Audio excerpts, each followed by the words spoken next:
आज से हम कार्य, ऊर्जा और शक्ति के एमसीक्यू को डिस्कस करने वाले हैं। ये सारे क्वेश्चंस 2018 के ग्रुप डी एग्जाम से लिए गए हैं, तो आप इन्हें ध्यान से देखें क्योंकि ये सारे क्वेश्चंस आगे के ग्रुप डी एग्जाम में भी काफी महत्वपूर्ण होने वाले हैं। थ्योरी पोर्शन को हमने पहले ही कवर कर लिया है, तो अगर आप चाहें तो इस वीडियो के बाद उस वीडियो को भी जाकर देख सकते हैं। लिंक आपको डिस्क्रिप्शन बॉक्स में और ऊपर कार्ड बटन पर भी मिल जाएगा। तो चलिए बिना समय गवाए सीधे मुद्दे पर आते हैं और आज का ये वीडियो शुरू करते हैं। पहला क्वेश्चन है, निम्नलिखित में से किसमें गतिज ऊर्जा नहीं होती है? तो चूंकि हम जानते हैं कि गतिज ऊर्जा किसी भी पिंड की ऐसी ऊर्जा है जो कि उसमें उसके गति के कारण आती है, तो इसमें सबसे महत्वपूर्ण तथ्य है कि वस्तु गति में होनी चाहिए। तो हम यहाँ अगर देखें तो लुढ़कता हुआ पत्थर ये गति में है, गिरता हुआ नारियल ये भी गति में है, उठा हुआ हथौड़ा ये गति में नहीं है क्योंकि हथौड़ा एक जगह उठकर स्थिर है। गतिमान कार अगर देखें तो ये भी गति में है, और इस तरह से एकमात्र ऑप्शन नंबर 3 है जो कि गति में नहीं है, अर्थात उठा हुआ हथौड़ा, इसमें गतिज ऊर्जा नहीं होती है। आगे क्वेश्चन है, 15 किलोग्राम द्रव्यमान की एक वस्तु 5 मीटर प्रति सेकंड के एक समान वेग से गति कर रही है, उस वस्तु में कितनी गतिज ऊर्जा है? तो हम जानते हैं कि गतिज ऊर्जा यानी कि काइनेटिक एनर्जी ये बराबर होता है 1/2 mv²। m यहाँ द्रव्यमान है और v वेग है, तो ये बराबर हो जाएगा 1/2। द्रव्यमान यहाँ दिया हुआ है 15 किलोग्राम, तो यहाँ हम लेते हैं 15, और v दिया हुआ यानी वेग दिया हुआ है 5 मीटर प्रति सेकंड, तो इसका अगर स्क्वायर करें तो हम लिख सकते हैं 5 का स्क्वायर। ये बराबर हो जाता है 1/2 गुना 15 गुना 25। इसे अगर सॉल्व करें तो यहाँ ये हो जाएगा 7.5, और इसे अगर इस दोनों को हम गुना करें तो आंसर आता है इसका 187.5 जूल, और इस तरह से ऑप्शन नंबर 1 ये हमारा सही आंसर होगा। अगला क्वेश्चन है, यदि किया गया कार्य शून्य है तो बल और विस्थापन के बीच का कोण क्या होगा?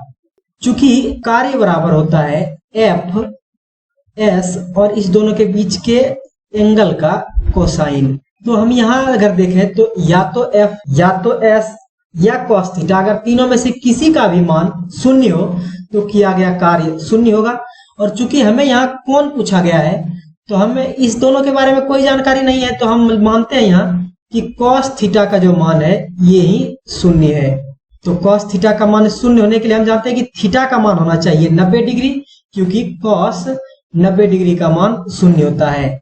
और इस प्रकार ऑप्शन नंबर 1 ये हमारा सही आंसर होगा।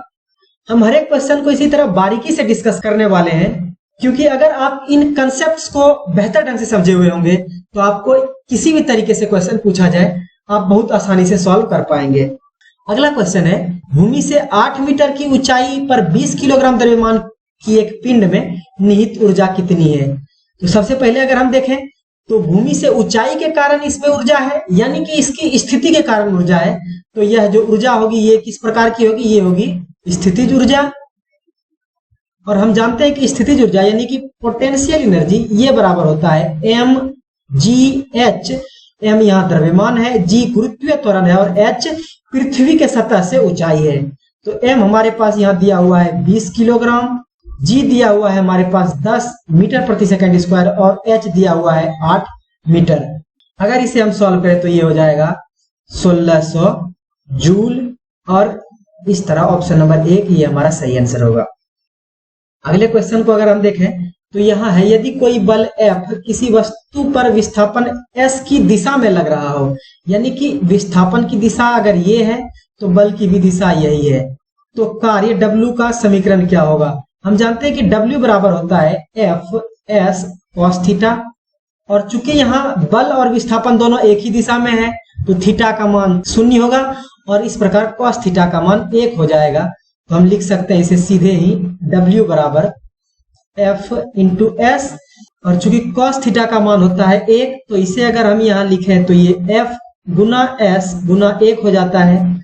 1 से गुना होने की वजह से F गुना S में कोई परिवर्तन नहीं होगा, और ये सीधे हम लिख सकते हैं F गुना S, यानी W बराबर F गुना S। और इस तरह से ऑप्शन नंबर 2 ये हमारा सही आंसर होगा, क्योंकि यहाँ कार्य W का ही समीकरण पूछा जा रहा है। उस स्थिति में जब बल और विस्थापन दोनों एक ही दिशा में है, बल और विस्थापन एक ही दिशा में होने की वजह से cos थीटा का मान 1 हो जाता है और इस तरह से ये समीकरण घटकर W बराबर एफ एस या एफ गुना एस बच जाता है। अगला क्वेश्चन है गतिज ऊर्जा और स्थितिज ऊर्जा का योग क्या होगा। तो इस क्वेश्चन का आंसर होता है यांत्रिक ऊर्जा। अगर इसे हम बारीकी से और देखना चाहें तो ऊर्जा दो प्रकार की होती है, यांत्रिक ऊर्जा और अयांत्रिक ऊर्जा। यांत्रिक ऊर्जा के दो प्रकार हैं, स्थितिज ऊर्जा और गतिज ऊर्जा। और अयांत्रिक ऊर्जा के बहुत सारे प्रकार अगर देखें तो ध्वनि ऊर्जा है, प्रकाश ऊर्जा है। यांत्रिक ऊर्जा के साथ एक खास बात और यह है कि यांत्रिक ऊर्जा का मान यानी कि स्थितिज ऊर्जा और गतिज ऊर्जा का मान अगर इसे हम जोड़ें तो इसका योग हमेशा स्थिर रहता है, यानी कि potential energy plus kinetic energy ये बराबर जो होता है यांत्रिक ऊर्जा यानी मैकेनिकल एनर्जी ये हमेशा बराबर होता है। यानी कि अगर पोटेंशियल एनर्जी किसी स्थिति में बढ़ रही है तो काइनेटिक एनर्जी ये कम होगी और अगर काइनेटिक एनर्जी बढ़ रही है तो पोटेंशियल एनर्जी कम होगी। अगला क्वेश्चन हम अगर देखें तो उठे हुए हथौड़े में कौन सी ऊर्जा निहित होती है। हम अगर माने कि यहाँ पे इस पत्थर पे एक लोहा है जिसे कि हथौड़े द्वारा तोड़ा जा रहा है और हथौड़ा अगर यहाँ से हम उठाकर यहाँ तक ले जाएं तो चूंकि इसमें कार्य करने की जितनी भी ऊर्जा हुई है वो इसके स्थिति में परिवर्तन के कारण हुई है और इस प्रकार के किसी भी ऊर्जा को हम स्थितिज ऊर्जा कहते हैं। इस तरह से ऑप्शन नंबर 2 ये हमारा सही आंसर होगा। अगला क्वेश्चन है 14 किलोग्राम द्रव्यमान की एक वस्तु को भूमि से एक निश्चित ऊंचाई पर रखा गया है। यदि वस्तु की स्थितिज ऊर्जा 560 जूल है तो भूमि के संदर्भ में वस्तु की ऊंचाई ज्ञात करें। यहाँ हम सबसे पहले लिख लेते हैं कि दिया हुआ क्या क्या है हमारे पास। तो द्रव्यमान m दिया हुआ है 14 किलोग्राम, स्थितिज ऊर्जा यानी कि पोटेंशियल एनर्जी ये बराबर दिया हुआ है 560 जूल और इस बार h यानी कि ऊंचाई हमें पूछा गया है। g का मान भी यहाँ दिया हुआ है 10 मीटर प्रति सेकंड। अब अगर हम देखें तो हम जानते हैं कि पोटेंशियल एनर्जी यानी कि स्थितिज ऊर्जा बराबर होता है mgh। यहाँ स्थितिज ऊर्जा का मान पहले से ही दिया हुआ है हमारे पास 560 जूल। m का मान यानी कि द्रव्यमान का मान दिया हुआ है 14 किलोग्राम, g का मान दिया हुआ है 10 मीटर प्रति सेकंड और h का मान हमें निकालना है। इस तरह से अगर h को एक साइड रखकर सबको दूसरी तरफ ले जाए तो ये हो जाएगा 560, ये 14 यहाँ जाकर भाग में हो जाएगा, ये 10 भी यहाँ गुना में है दूसरी तरफ जाकर भाग में हो जाएगा और इसे अगर अब हम सॉल्व करें तो ये हो जाएगा 14 से 4 बार में कट के h बराबर 4 मीटर और ऑप्शन नंबर 3 इस तरह से हमारा सही आंसर होगा। 3-4 ही फॉर्मूले हैं और बहुत कम कंसेप्ट है, उसी के बेसिस सबसे ज्यादा क्वेश्चंस कार्य ऊर्जा और शक्ति से पूछे गए हैं। इसी क्वेश्चन में से 4 वेरिएबल है, उसमें से एक g का मान हमेशा दिया हुआ रहता है। इस 3 में से कोई भी 2 दिया हुआ रहेगा और एक चीज आपसे पूछ लिया जाएगा। हमने 2018 के ग्रुप डी एग्जाम में जितने भी क्वेश्चंस पूछे हैं उनमें से हर एक तरह के कम से कम एक प्रश्न को अपने इस सीरीज में लिया है ताकि हर तरह के क्वेश्चन सॉल्व करने की आपकी आदत हो जाए और आप ढंग से सीख पाए कि क्वेश्चंस को सॉल्व कैसे किया जाता है। अगला क्वेश्चन है एक लड़के द्वारा गुरुत्वाकर्षण के विरुद्ध किए गए कार्य की मात्रा कितनी है जिसमें वह 3 किलोग्राम वजन वाली साइकिल को समतल पर 10 मीटर की दूरी तक ले जाता है। तो ये समतल है, गुरुत्वाकर्षण के द्वारा जो बल लगेगा उसकी दिशा नीचे की तरफ होगी और विस्थापन की दिशा यहाँ हम अगर देखें तो वो समतल पर या तो इस तरफ होगी या तो इस तरफ होगी, लेकिन दोनों ही स्थिति में बल और विस्थापन के बीच जो कोण बनेगा वो 90 डिग्री का होगा। और हम जानते हैं कि W यानी कार्य बराबर होता है F S cos theta. F और S या cos थीटा तीनों में से कोई भी अगर 0 होता है तो पूरा किया गया कार्य शून्य होगा। और अगर यहाँ हम देखें तो F S के बीच का जो कोण है वो 90 डिग्री है, तो इस तरह से cos 90 डिग्री ये हो जाएगा W का मान। आगे हम देखें तो W बराबर हो जाएगा F S और 90 डिग्री का कोसाइन यानी cos 90 डिग्री बराबर होता है 0 और इस तरह से W बराबर हो जाएगा 0।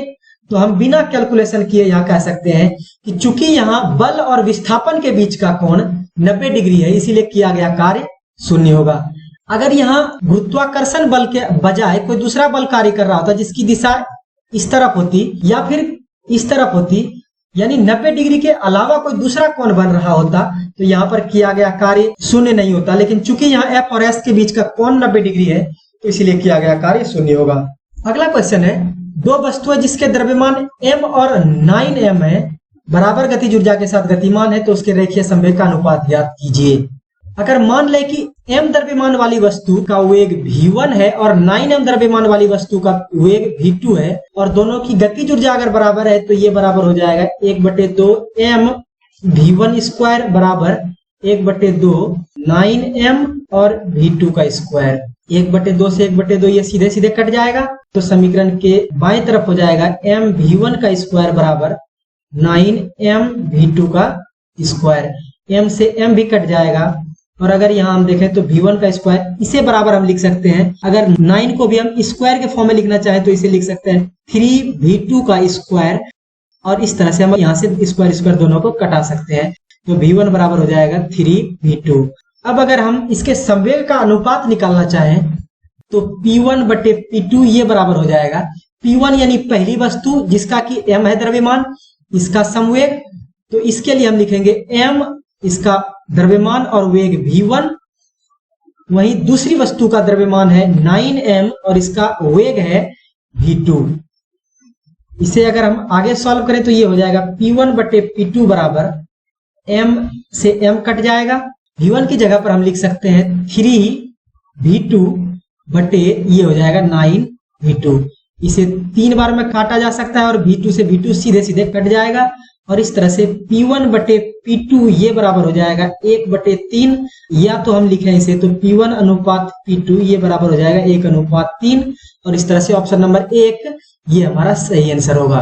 तो इस तरह हम यहाँ देखें तो अगर कोई भी दो वस्तु जिसका कि द्रव्यमान अलग अलग हो, एक भारी वस्तु हो एक हल्की वस्तु हो और दोनों की गतिज ऊर्जा अगर समान हो तो जो भारी वस्तु होती है उसका संवेग अधिक होता है। ये सारी चीजें जैसे जैसे हम प्रॉब्लम्स करते जाएंगे हमारे दिमाग में अच्छे ढंग से सेट होता चला जाएगा।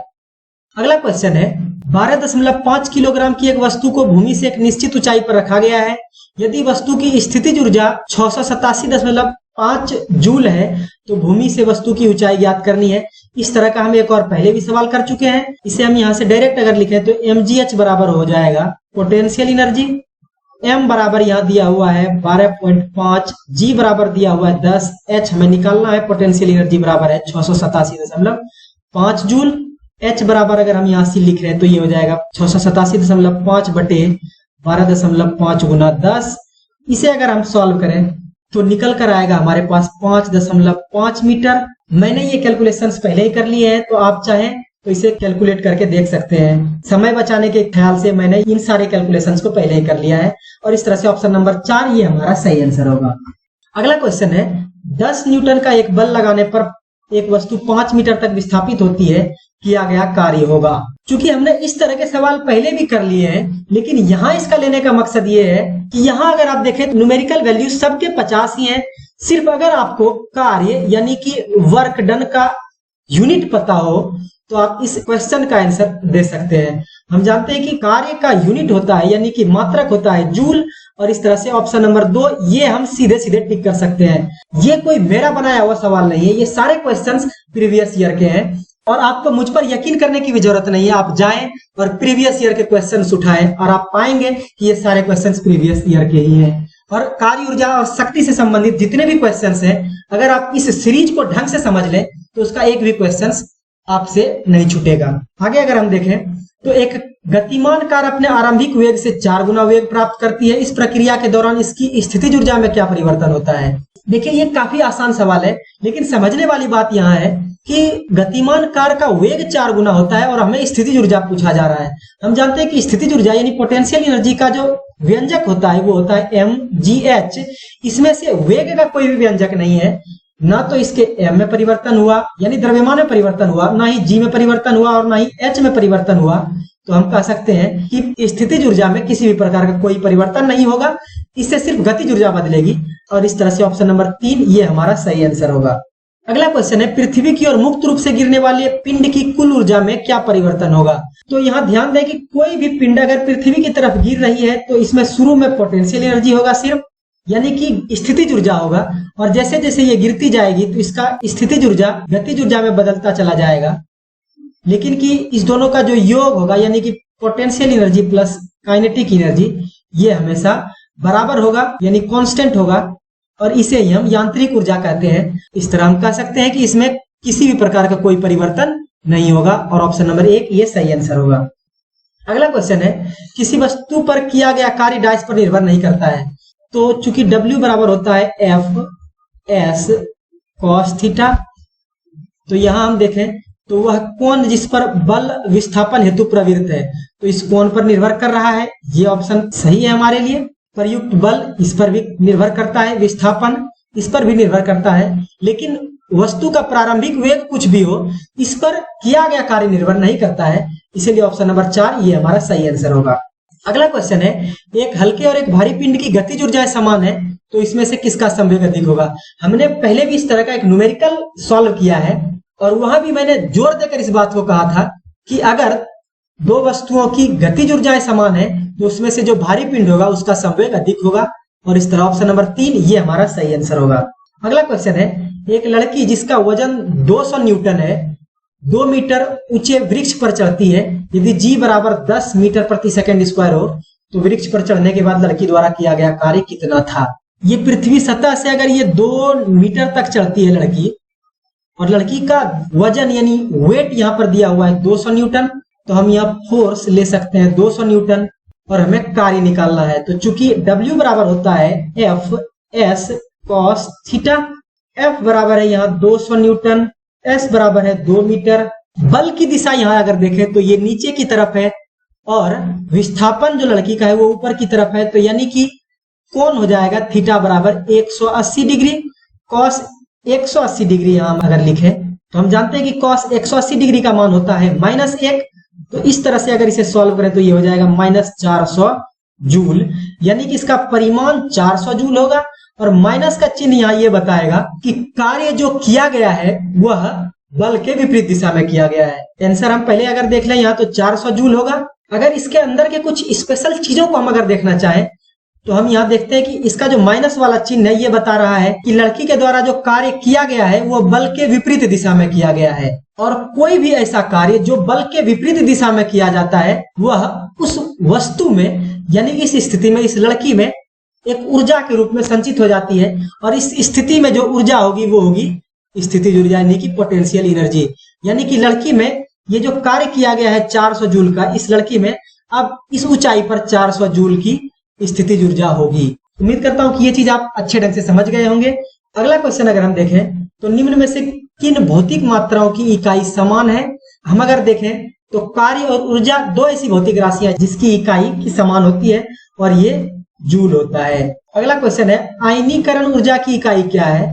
तो आयनीकरण ऊर्जा, इसे आप सीधे सीधे याद रखें, ये क्वेश्चन एक बार पूछा गया है कि आयनीकरण ऊर्जा का जो इकाई होता है यानी कि मात्रक होता है वो होता है किलो जूल प्रति मोल। अगला क्वेश्चन है, एक आदमी 20 किलोग्राम का भार पृथ्वी से 5 मीटर की ऊंचाई तक उठाता है, उसके द्वारा किया गया कार्य क्या होगा। इस क्वेश्चन को भी अगर आप देखें तो बिना सॉल्व किए इसका आंसर आप 1000 जूल मार सकते हैं, क्योंकि बाकी तीनों के तीनों जो ऑप्शंस हैं इसमें कार्य की इकाई नहीं है, और न्यूमेरिकल्स वैल्यू जो है वो चारों में एक समान ही है। ऐसे क्वेश्चन जैसे ही आपके सामने एग्जाम में आते हैं तो आप देखें कि चारों के न्यूमेरिकल्स वैल्यू समान है, तो सिर्फ आप यूनिट देखें और आंसर को टिक कर दें। अगला क्वेश्चन है, जब कोई आदमी दीवार को धक्का दे लेकिन इसे विस्थापित करने में विफल रहे तो यह डाइस करता है, यानी कि सकारात्मक कार्य करता है, नकारात्मक कार्य करता है, अधिकतम सकारात्मक कार्य करता है, या बिल्कुल कोई कार्य नहीं करता है। तो हम जानते हैं कि कार्य बराबर होता है F S cos थीटा, यानी कि इस तीनों में से कोई भी तत्व अगर 0 हो तो कार्य 0 होगा। यहाँ पर अगर देखें तो दीवार को धक्का दिया जा रहा है यानी बल उपस्थित है, लेकिन कि विस्थापित नहीं हो पाता है दीवार, यानी कि विस्थापन हमारा 0 है। तो cos थीटा का मान कुछ भी रहा हो उससे हमें कोई फर्क नहीं पड़ता है, कोई भी एक टर्म अगर 0 है तो किया गया कार्य 0 होगा, और इस तरह ऑप्शन नंबर 4 ये हमारा सही आंसर होगा। अगला क्वेश्चन है, यदि कोई व्यक्ति 12 न्यूटन के एक स्थिर बल से 4 मीटर चलता है तो उसके द्वारा किया गया कार्य क्या होगा। अगर हमारे पास दिशा नहीं दी हुई हो तो हम बल और विस्थापन को एक ही दिशा में मानेंगे, तो W बराबर यहाँ हो जाएगा F S cos theta. F है यहाँ पे 12 न्यूटन, S है 4 मीटर, cos थीटा का मान हम 1 मानते हैं यहाँ पे, तो ये हो जाएगा 48 जूल और ऑप्शन नंबर 3 ये सही आंसर होगा। अगला क्वेश्चन है, एक पिंड द्वारा किया गया कार्य निम्नलिखित में से किस पर निर्भर नहीं करता है। इस तरह का एक क्वेश्चन हमने पहले भी सॉल्व किया है कि विस्थापन पर निर्भर करता है, बल और विस्थापन के बीच के कोण पर निर्भर करता है, लागू बल पर भी निर्भर करता है, लेकिन वस्तु के प्रारंभिक वेग पर निर्भर नहीं करता है। इस तरह से ऑप्शन नंबर 1 ये हमारा सही आंसर होगा। अगला क्वेश्चन है, यदि मशीन की दक्षता 85% है, कुल ऊर्जा इनपुट 1000 जूल है, तो मशीन का आउटपुट क्या होगा। तो यहां अगर देखें तो मशीन की दक्षता इसे ईटा से सूचित किया जाता है, ये बराबर होता है कुल आउटपुट ऊर्जा बटे कुल इनपुट ऊर्जा। अगर यहां हम मान रखें तो ईटा का मान दिया हुआ है हमारे पास 85%, कुल आउटपुट ऊर्जा हमें निकालना, इसे अगर हम मान लें ई, और कुल इनपुट ऊर्जा हमारे पास दिया हुआ है 1000 जूल, तो ई का मान हमें निकालना है। 85% को अगर लिखे तो ये हो जाएगा 85 बटे 100, इस 1000 को अगर ले जाए तो इस तरफ जाकर ये हो जाएगा गुना में, ये बराबर ई, 2 शून्य से 2 शून्य यहां कट जाएगा, ई यानी कि आउटपुट ऊर्जा जो हो जाएगा हमारा ये हो जाएगा 850 जूल और ऑप्शन नंबर 2 ये सही आंसर होगा। अगला क्वेश्चन है, 2 किलोग्राम द्रव्यमान वाले किसी पिंड को 490 जूल की गतिज ऊर्जा के साथ लंबवत रूप से फेंका जाता है, यानी कि जमीन से ऊपर की तरफ फेंका जाता है। यदि गुरुत्वाकर्षण के कारण त्वरण 9.8 हो तो वह ऊंचाई क्या होगी जिस पर पिंड की गतिज ऊर्जा मूल मान का आधा हो जाएगा।